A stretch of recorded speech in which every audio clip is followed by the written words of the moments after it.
Parole de foi. Une émission qui vous relève La parole de Dieu agissant en dans direct notre tous les esprit. soirs. C'est parce que Dieu, il veut que vous puissiez aussi vaincre. Pour que vous soyez épanouis, Maintenant, c'est totalement différent. écoutez des expériences de vie. Participez à la prière quotidienne.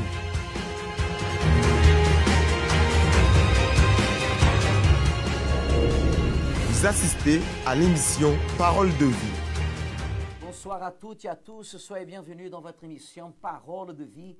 L'émission Parole de vie que chaque soir vous transmet une direction à la lumière de la parole de Dieu. Car seulement la parole de Dieu est capable de nous diriger, de nous guider et de nous amener là où Dieu veut que nous soyons.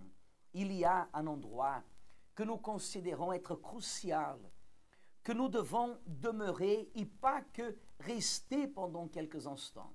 Et cet endroit s'appelle la présence de Dieu. Contrairement à ce que beaucoup de personnes pensent, que d'aller à l'église, être dans une église, c'est l'endroit où la personne doit être. Non, l'église, c'est l'endroit où la personne, elle doit se diriger.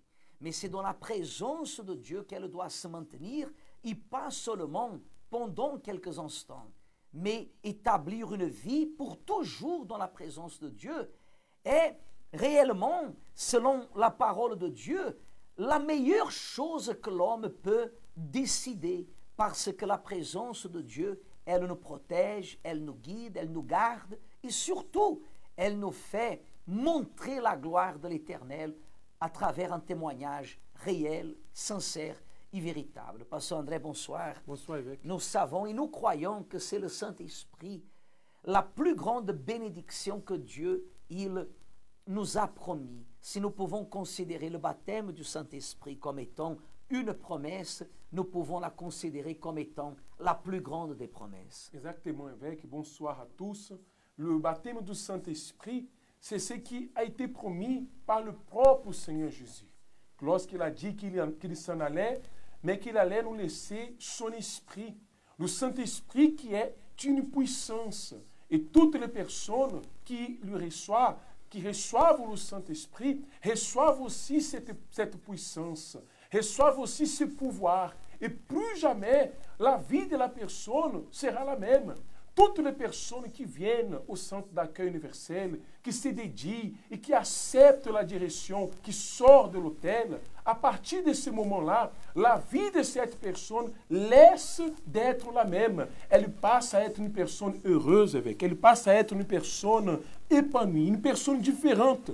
Parce que nous voyons, par exemple, dans le témoignage, nous voyons dans l'église, les personnes qui sont venues et qui ont vraiment accepté, qui ont reçu le baptême du Saint-Esprit, il a eu en elles une différence. C'est visible. Il y a bien avant et un après. Et ce parce que nous considérons, comme vous venez de dire, le Saint-Esprit est le bien le plus précieux, mes amis. Nous voulons vous montrer que, selon la parole de Dieu, selon la Sainte Bible, nous avons le droit à avoir une vie et une vie en abondance. Quand le Seigneur Jésus, il a dit qu'il est venu pour que nous ayons la vie, les brebis, faisant référence à nous, à celui qui croit, à celui qui obéit, Jésus a dit qu'il est venu pour que les brebis, elles aient la vie et qu'elles aient en abondance. Alors, il y en a ceux qui croient que cette abondance, c'est l'abondance spirituelle. Nous croyons que l'abondance que Jésus a fait référence, elle n'a pas de limite. Elle se réfère à tous les domaines de la vie d'une personne. Mais si par hasard, il y aurait quelqu'un qui dirait, parce qu'il y a, mais si en ce moment il y aurait quelqu'un qui dirait, oui, mais Jésus, il a dit en faisant référence à la vie spirituelle. Très bien. Alors si on parle du bien-être, de l'abondance spirituelle, nous savons que quelqu'un qui est bien et qui est dans l'abondance spirituellement, il a une vie extraordinaire. Je n'ai pas dit qu'il n'a pas de lutte, il y a des luttes. Mais s'il est bien spirituellement, s'il a de l'abondance en lui, spirituellement parlant, alors il a une vie de réussite, il a une vie de conquête, il a une vie de bonheur, il a une vie qui témoigne la gloire, qui resplendit la présence de Dieu, une famille bien, une santé restaurée, une vie sentimentale établie, une vie professionnelle qui développe. C'est ça que nous pouvons considérer si quelqu'un alors met en cause le fait que Jésus a dit qu'il est venu pour que nous ayons la vie et la vie en abondance, parce que nous considérons que cette abondance, elle est générale. Mais nous considérons aussi qu'il n'a rien de mieux que d'être bien spirituellement pour pouvoir surmonter tout problème, toute situation et circonstance que nous devons affronter. Dans la vie, nous affrontons tous des problèmes. Dans la vie, nous affrontons tous des situations inattendues. Dans tous les domaines également. Mais comme nous vous disions tout à l'heure, si nous sommes remplis de la présence de Dieu, alors rien, absolument rien, nous sera impossible. Nous allons rester avec un témoignage de quelqu'un qui a réussi à se libérer, à se délivrer et à établir en Dieu, dans sa présence, une vie de réussite, une vie bénie, une vie qui montre le pouvoir, la puissance de l'Éternel, malgré son jeune âge. Mais Dieu, quand il choisit quelqu'un, à l'exemple de David, il ne regarde pas l'âge. Restez connectés avec nous, nous allons revenir tout de suite après ce témoignage pour continuer à parler au sujet de ce que vous-même vous pouvez lire ici dans les écrans, la veillée du premier amour, ce vendredi qui sera réalisé dans tous les centres d'accueil universels. Partagez ce link avec quelqu'un qui a besoin de se retrouver spirituellement. Et nous allons revenir dans quelques instants. Vous assistez à une histoire de vie. Comment vous appelez-vous? Mélissa. Alors, Mélissa, racontez-nous en quelques mots comment vous êtes venue au centre d'accueil et comment était votre vie auparavant. Alors, avant d'arriver au centre d'accueil, j'étais une personne qui vivait d'apparence. C'est-à-dire, à la maison, j'étais une autre et à l'école aussi une autre personne. À la maison, je pouvais faire les choses. Je savais que si je faisais mal, j'allais me faire disputer ou même me faire frapper, si je peux le dire. Et à l'école, cette colère en fait que je pouvais pas exprimer chez moi, je l'exprimais à l'école. Donc je me battais souvent avec les garçons parce que je me disais avec les garçons, j'allais plus sentir la douleur qu'avec les filles. Donc tout se passait comme ça. Je me rappelle même un jour, je me suis battue et j'avais ce goût de sang et je pouvais pas en fait lâcher la personne tant que j'avais pas sorti tout ce qui était à l'intérieur de moi. Et ça se passait comme ça. Et toutes ces choses-là, jusqu'à aujourd'hui même, ma mère, elle est en train de voir ça, alors qu'elle n'était pas du tout au courant de tout ça.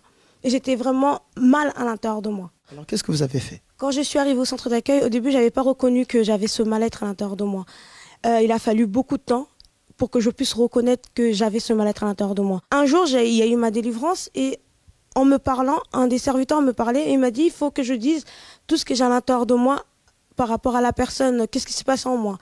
Et c'est à ce moment-là que j'avais décidé de tout dévoiler, de tout dire ce qui se passe à l'intérieur de moi.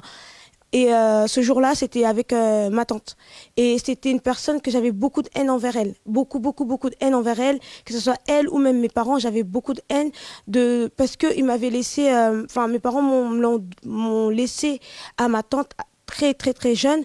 Et je connaissais pas, en fait, j'avais pas cet amour de mère à fille. J'avais pas cette connaissance-là. Je voyais les autres et moi, je recevais pas cet amour. Et à l'intérieur de moi, ça me détruisait. Et donc, quand je suis arrivée, il fallait que je demande pardon. Il fallait que je dise.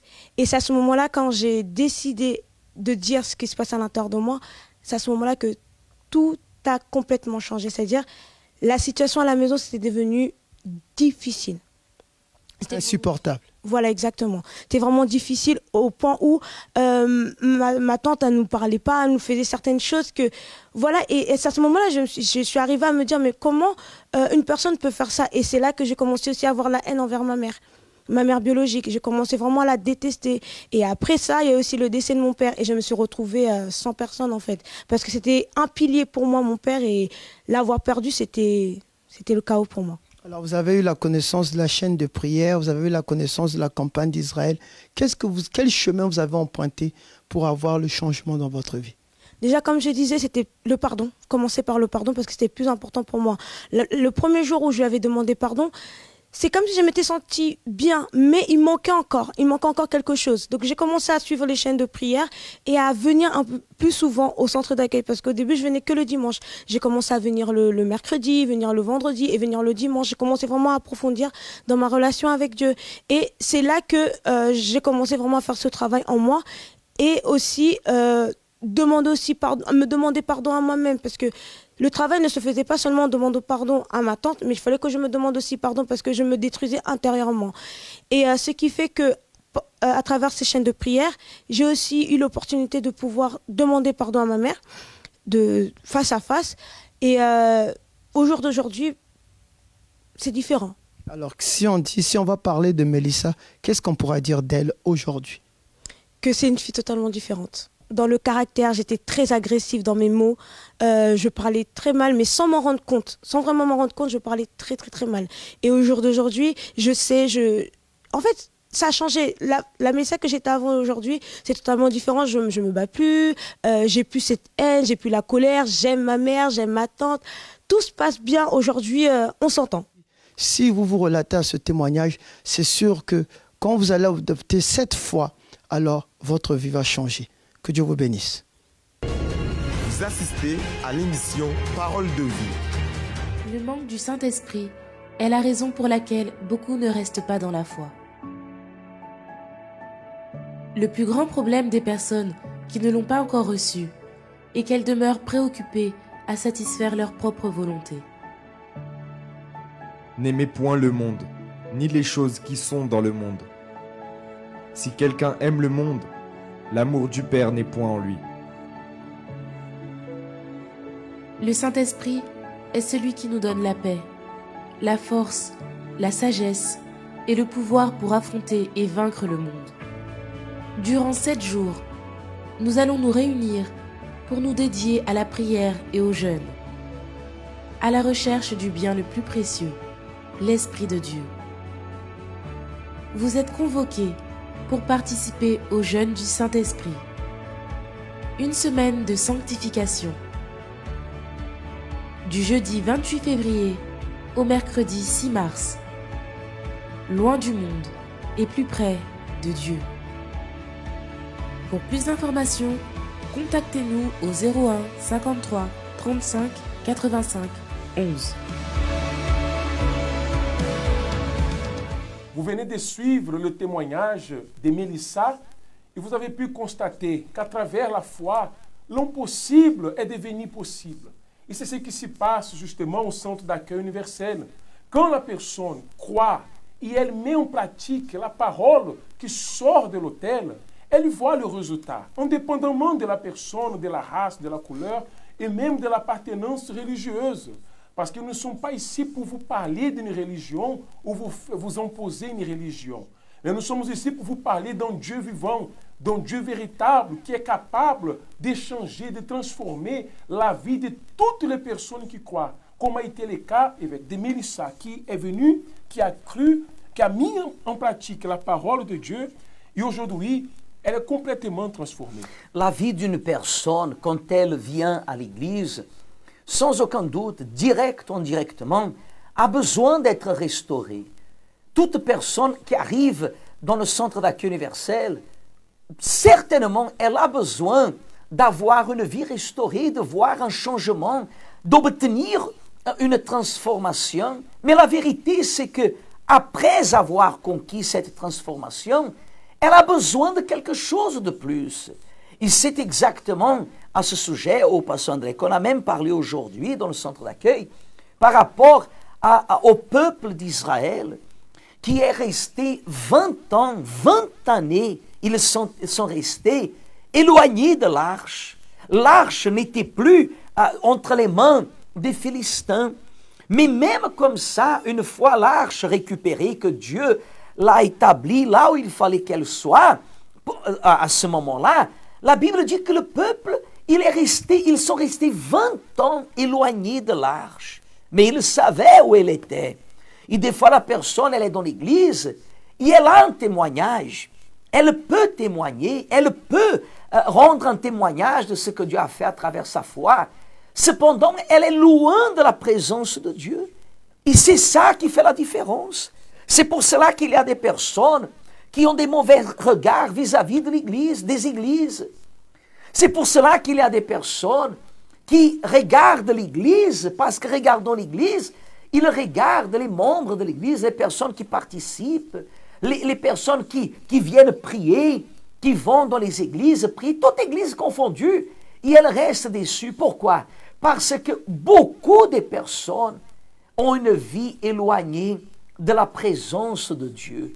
Oh, les personnes, elles restent religieuses, fanatiques, que ça veut dire être éloigné de Dieu. La personne qui est religieuse, la personne qui est fanatique, elle est éloignée de Dieu. Elle ne connaît pas Dieu, parce que celle qui connaît Dieu, elle a la maîtrise de soi-même, elle a la présence de Dieu en elle. Et Dieu n'a rien à voir avec la religion, esprit religieux. Dieu est Dieu, et Dieu veut le meilleur pour son peuple.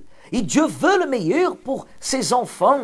Et le meilleur commence à partir du moment que son peuple, il a une communion, une communication avec le Saint-Esprit. C'est la raison pour laquelle nous, ce vendredi, nous allons dédier, pendant ces minutes que nous serons dans la veillée, un moment spécial à ce que la parole de Dieu, elle parle. Et c'est pour cela que nous allons faire la veillée du premier amour. Qu'est-ce que c'est le premier amour? Comment puis-je revenir au premier amour? Qui a fait référence à ce sujet? Vous le saurez ce vendredi. Dans chaque centre d'accueil universel, il y a un horaire qui a été établi et vous devez chercher dans le centre d'accueil le plus proche de chez vous pour pouvoir participer et découvrir la réponse à toutes ces questions que je viens de parler maintenant. Mais pour que vous ayez un peu, pour que vous compreniez un peu mieux à ce sujet, qu'est-ce que c'est le premier amour? C'est le premier amour. Le mot en soi-même, il dit tout. Premier est le premier. Des fois, la personne, elle est en train de vivre un autre amour. Elle s'est éloignée de ce premier amour. Les années se sont passées. Elle est arrivée à l'église, elle avait 17 ans. 20 ans se sont passés. Elle a 37 ans. Et elle ne se reconnaît plus.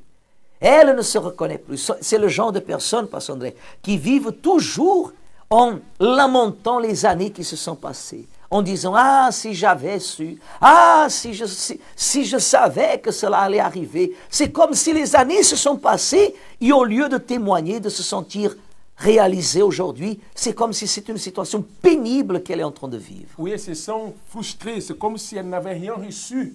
Mais malheureusement, c'est ce que nous voyons à l'église. Des personnes qui sont venues, ont eu une rencontre avec Dieu. Il y a même des personnes, comme on disait ce soir, elles ont eu des rencontres avec Dieu, des personnes qui ont vu le pouvoir de Dieu se manifester. Parce que toutes les personnes, quand elles arrivent à l'église, personne ne vient par amour. Personne ne vient au centre d'accueil universel parce qu'elle aime Dieu, parce qu'elle veut Dieu. Tous, nous sommes venus dans une situation vraiment chaotique, par terre.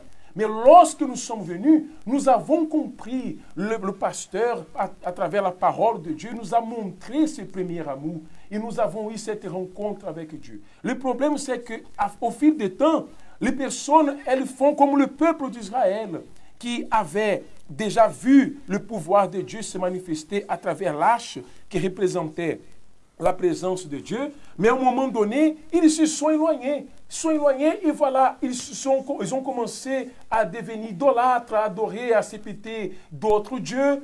Et voilà, la souffrance a commencé. Et comme ça aussi, pas mal de personnes, des chrétiens, je m'en toutes les personnes qui disent croire en Dieu. Elles croient en Dieu, elles ont une façon de prier, elles ont une façon de parler, viennent à l'église quand elles veulent, font comme elles veulent, mais en vérité, elles sont loin de Dieu.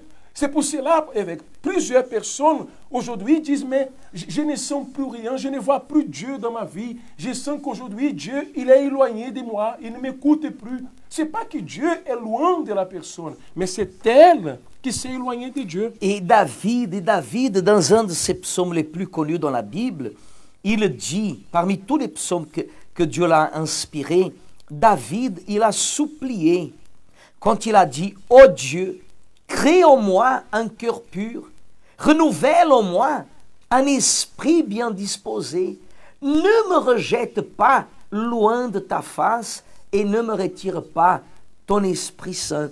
David, il avait commis une erreur. David, il avait commis ce que c'était désagréable aux yeux de l'Éternel.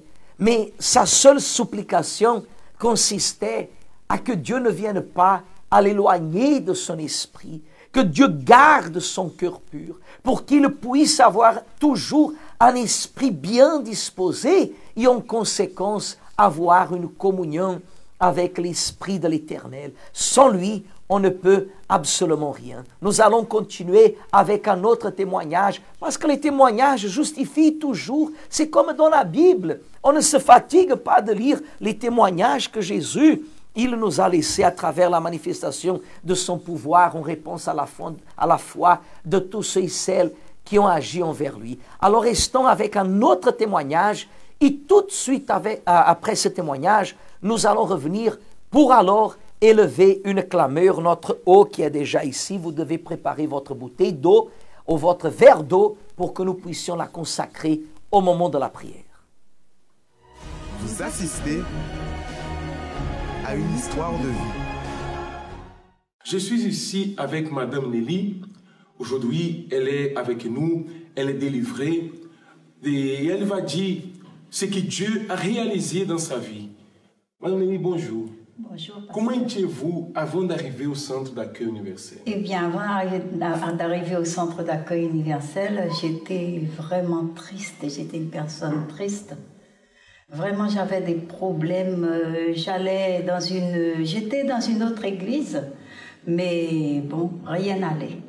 Rien n'allait. J'avais toujours la foi pour aller prier, pour lutter. Mais c'était toujours la même chose. Je ne voyais rien qui avançait. Ça veut dire que vous étiez dans une religion, oui. Vous aviez la foi, mais cette foi ne vous apportait pas des résultats. Ah non, pas de résultats du tout. Au contraire, c'était la tristesse, c'était l'angoisse, c'était les soucis. Moi, je ne voyais rien qui avançait, j'étais par terre, quoi. Vous étiez malade, votre vie familiale était comment? C'est la vie familiale qui n'allait pas. Je n'étais pas malade, mais c'est la vie familiale.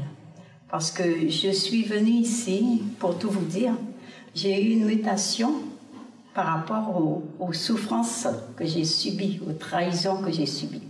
Alors je suis venue, j'ai demandé ma mutation ici. Je suis venue travailler ici, mais vraiment dans la tristesse, dans l'angoisse.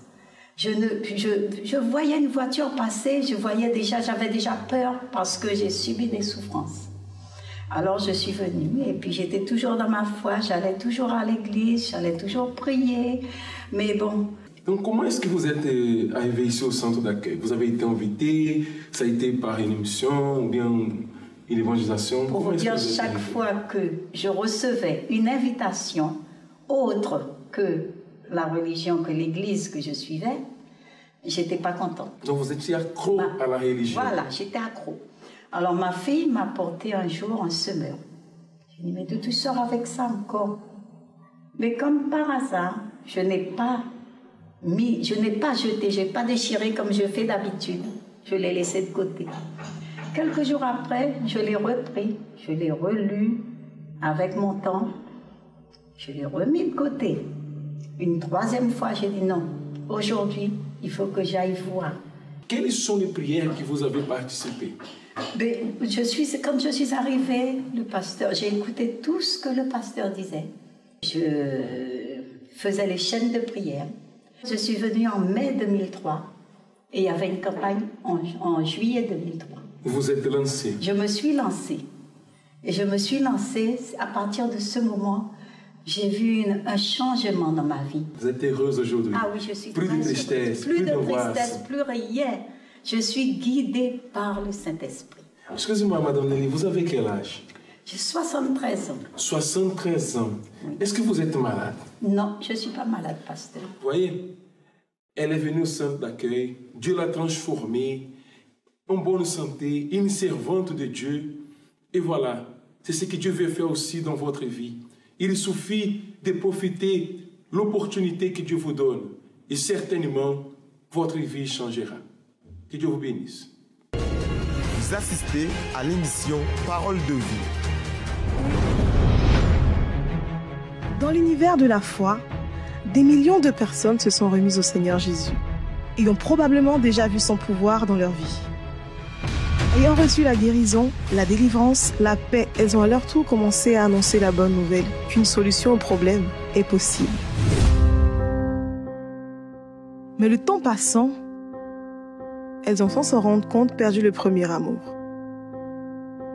Leur vie spirituelle s'est mise en mode pilote automatique et tout est devenu normal. Aller à l'église, lire la Bible, prier et parler du Seigneur Jésus sont devenus plus des actes religieux et traditionnels qu'un plaisir comme dans les premiers jours. Mais ce que j'ai contre toi, c'est que tu as abandonné ton premier amour. Souviens-toi donc d'où tu es tombé. Repens-toi et pratique tes premières œuvres. Apocalypse 2, versets 4 à 5.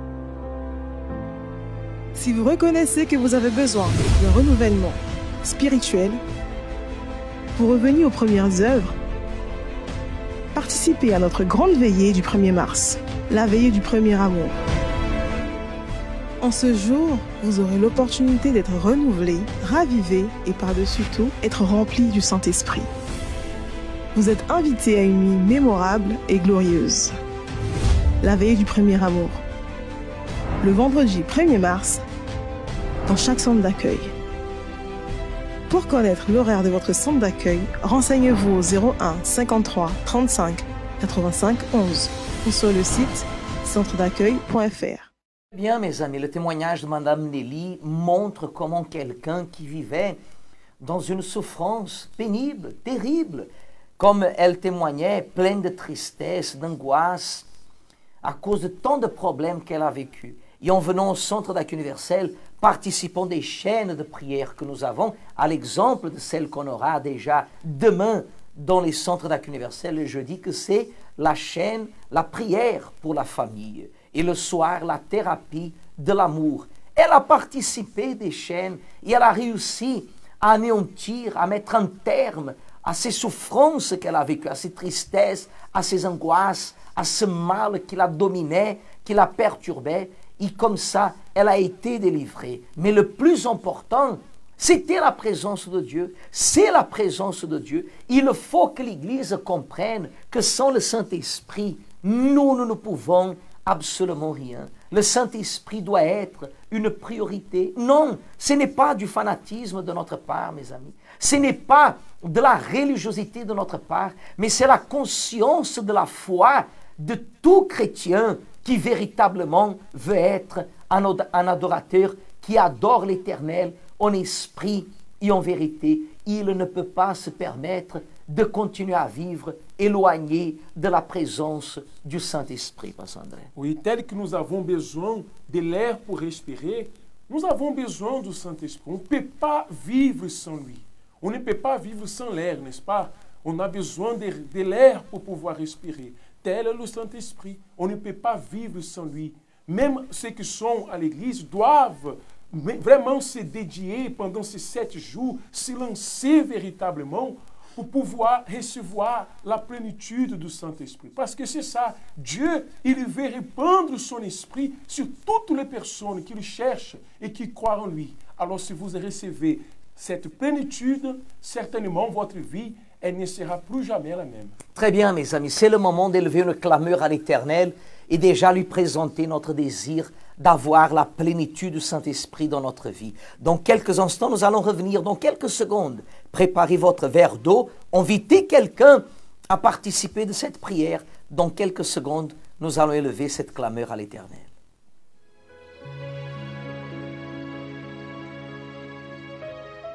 La prière est le lien qui nous unit à Dieu. À travers elle, nous nous libérons des chaînes qui nous emprisonnent, de la mort qui nous persécute, et nous trouvons la véritable raison de vivre. C'est le moment de la prière. Nous allons parler avec Dieu. Un verre d'eau, une bouteille d'eau, c'est uniquement un point de contact. Et au moment que nous allons boire de cette eau consacrée, par la foi, ayant la responsabilité individuelle chacun de croire par la foi la présence de Dieu, elle va visiter votre vie. là où que vous soyez, ayons la condition, fermez vos yeux, élevons notre pensée au Seigneur.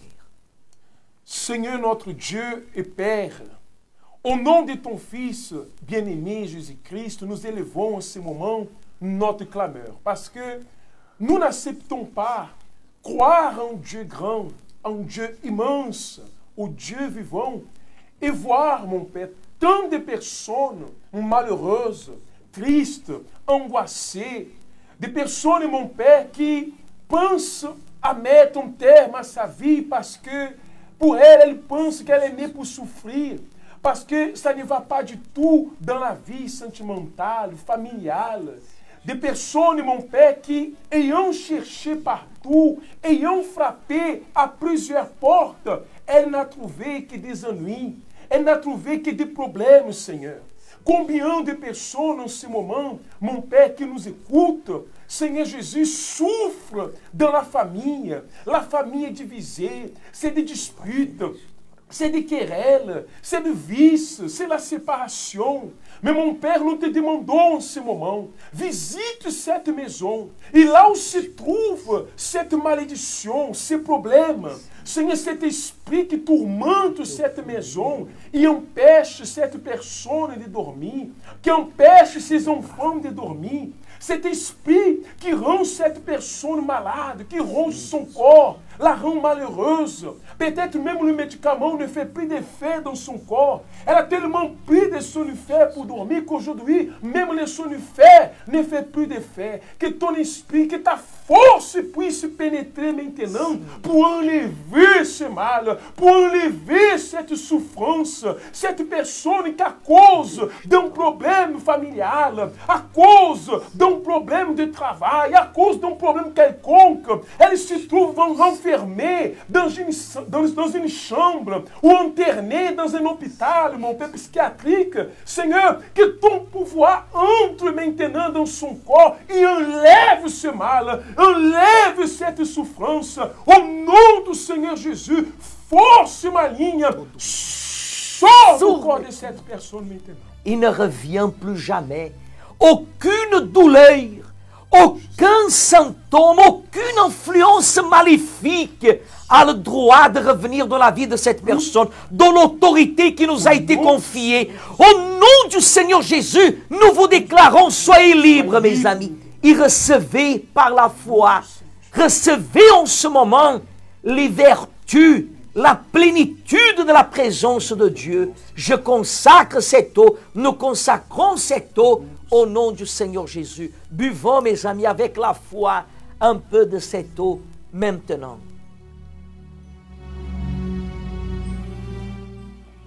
Et recevez la plénitude divine.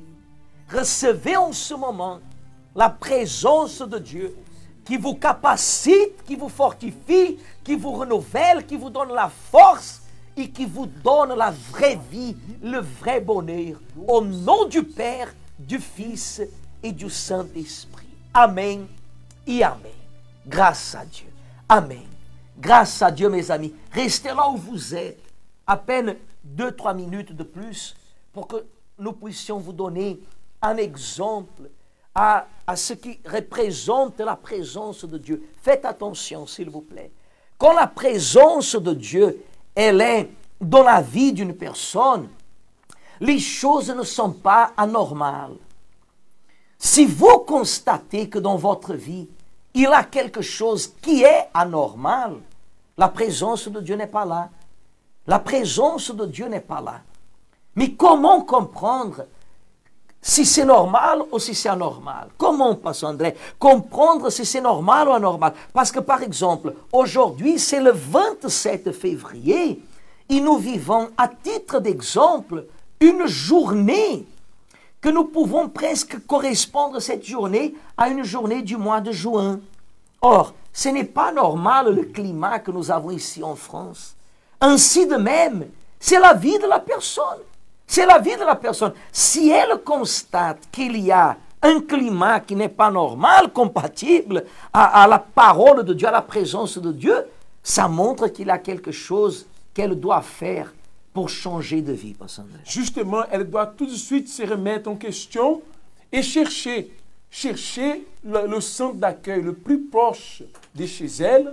Déjà, dès demain matin, nous avons la prière déjà avec à 7 heures du matin, où nous aurons aussi la deuxième prière à 10 heures, la troisième à 15 heures et aussi à 19h30. Parce que demain sera le jour où nous allons commencer les 7 jours de la recherche de la présence de Dieu.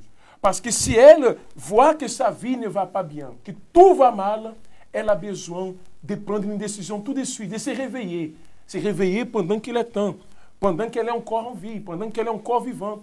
Et si Dieu vous permet de nous écouter, de nous regarder en ce moment, c'est parce qu'il est en train de vous parler, de vous annoncer qu'il faut absolument prendre une décision. Sans attendre, n'attendez plus rien. Prenez une décision tout de suite, il est encore temps. Vous êtes encore vivant, il est encore le temps d'échanger. Comme nous avons aussi demain avec la thérapie d'amour, pour ceux qui veulent, ici à Paris, au 254 rue du Faubourg Saint-Martin, à 20h, nous aurons la thérapie d'amour où la personne aura aussi l'opportunité de venir lutter pour sa vie sentimentale, mais aussi chercher la présence de Dieu. Parce que beaucoup de personnes essaient d'être heureuses en cherchant à combler le vide avec quelqu'un, avec une personne. Mais à l'intérieur, personne ne peut combler cela que la présence du Saint-Esprit. Il n'y a que le Saint-Esprit qui puisse faire ça. Raison pour laquelle on va dédier 7 jours à partir de ce soir, la semaine du Saint-Esprit, jusqu'à mercredi prochain. Vous aurez l'opportunité de participer dans tous les centres d'accueil universel de ce moment dédié à la recherche du Saint-Esprit. Et bien évidemment, pendant toute la journée, la nuit, pendant ces 7 jours, investissez en vous-même, dans votre vie spirituelle. Nous arrivons au terme de notre émission. Demain soir, à la même heure, connectés sur la même page, dans la même foi, la même détermination, pour vous bénir. Que Dieu vous bénisse et à demain. Les conséquences de la dépression dans le couple. Les disputes constantes, l'irritabilité, la perte d'intérêt ou encore la perte de plaisir sont quelques symptômes des couples qui passent par un épisode dépressif. La dépression aura également un effet direct sur la sexualité, comme le rejet de la personne aimée, le désintérêt, le manque de dialogue, l'irritation. Cela est provoqué par les éventuels effets des traitements antidépresseurs. Il est d'ailleurs noté une augmentation de taux de divorce suite à un épisode dépressif.